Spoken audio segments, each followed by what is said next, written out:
வணக்கம், welcome to family corner.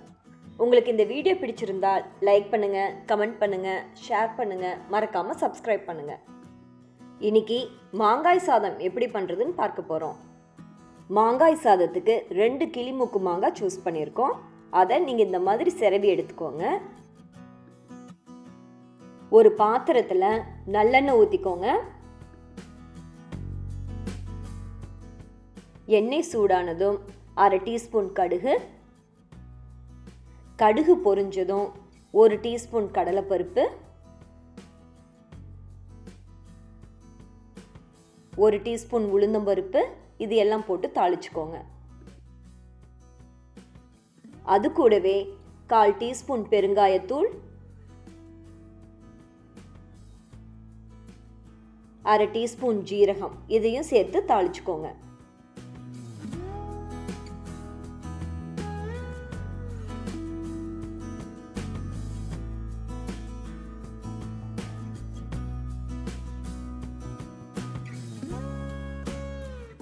அது கூடவே சிறிதளவு கருவேப்பிலை, 2 வரமிளகாய், 2 பச்சை மிளகாய், இது எல்லாம் சேர்த்து வதக்கிக்கோங்க. அது கூடவே 1 கப் சின்ன வெங்காயத்தை சேர்த்து நல்லா வதக்கிக்கோங்க.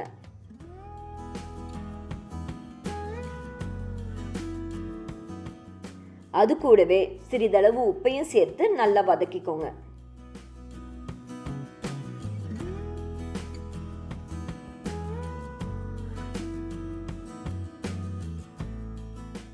அது கூடவே 1/2 டீஸ்பூன் மஞ்சள் தூளும் சேர்த்து நல்லா வதக்கிக்கோங்க.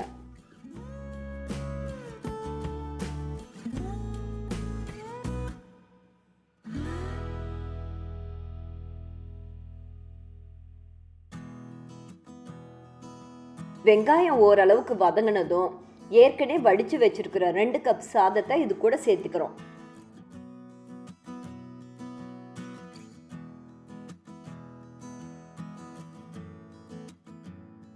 சாதம் வெங்காயத்தை கூட நல்லா கலந்ததுக்கு அப்புறமா செரவி வச்சிருக்கிற மாங்காவை இது கூட சேர்த்து நம்ம கலந்துக்க போறோம்.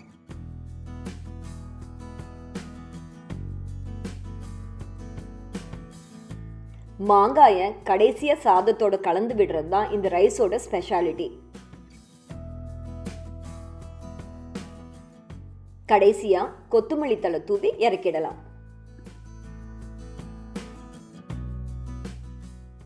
மிக மிக சுவையான மாங்காய் சாதம் தயாராயிருச்சு. இது எங்கள் பெரிய நாத்தனாரோட ரெசிபி. நீங்களும் ட்ரை பண்ணி பாருங்கள். உங்களுக்கு பிடிச்சிருந்தா ஃப்ரெண்ட்ஸுக்கு ஷேர் பண்ணுங்கள். ஃபேமிலி கார்னருக்கு சப்ஸ்கிரைப் பண்ணுங்கள். நன்றி.